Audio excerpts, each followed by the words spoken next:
If you look at a map, it's easy to assume one thing. Vietnam is small, its land is narrow, its population is modest, and compared to the massive empires to the north, China, it seems almost impossible that it could resist such giants.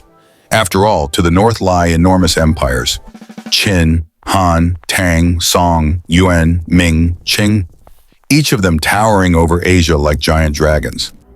Yet as we step back and look across more than 2,000 years of history, a surprising truth appears. China could invade Vietnam, but it could never truly hold it.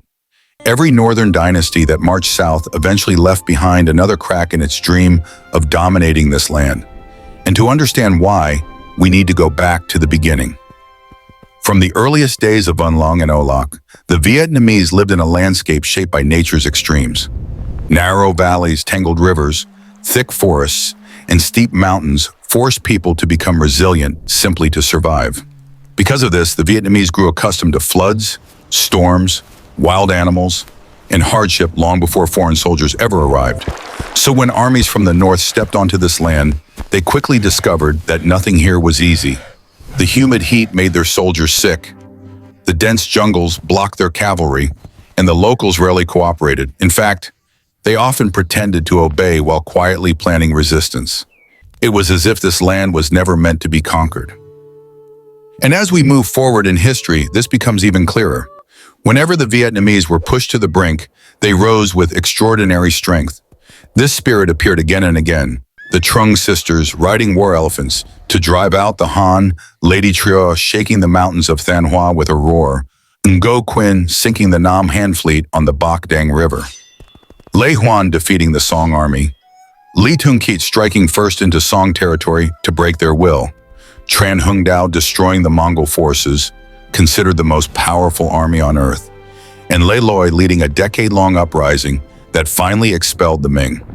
Step by step, resistance by resistance, Vietnam proved that it would not disappear quietly.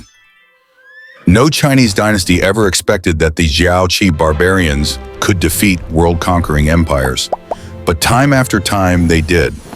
However, bravery alone wasn't the only secret.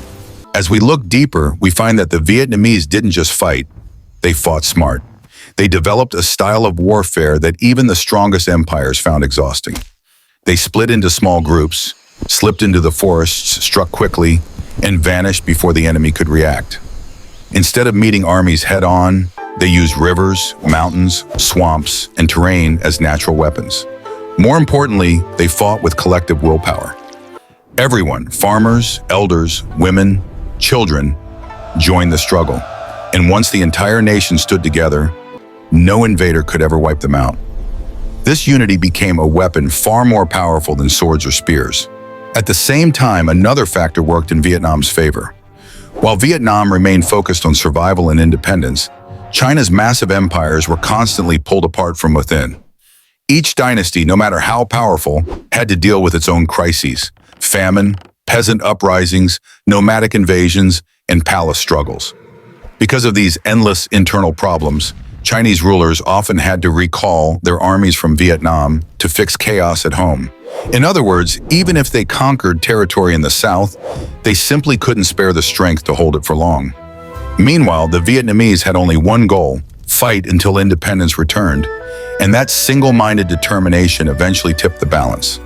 Yet even this is not the final explanation. To fully understand why China failed to hold Vietnam, we must also look at culture. China successfully assimilated many regions: Korea, Yunnan, Guangdong, Guangxi. But Vietnam remained a rare exception. The Vietnamese adopted Chinese writing and administration, but they never surrendered their identity.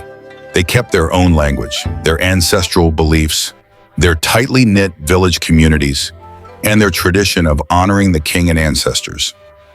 Because the Chinese could not erase this cultural core, they could never govern Vietnam in the long term. Culture, more than anything, became a shield that foreign rule could not penetrate. And so, when we combine all these elements, the harsh terrain, the unbreakable resilience of the people, the unity of a nation, the internal weaknesses of northern dynasties, and the deeply rooted Vietnamese identity, the conclusion becomes clear. China could invade Vietnam, but it could not conquer its soul.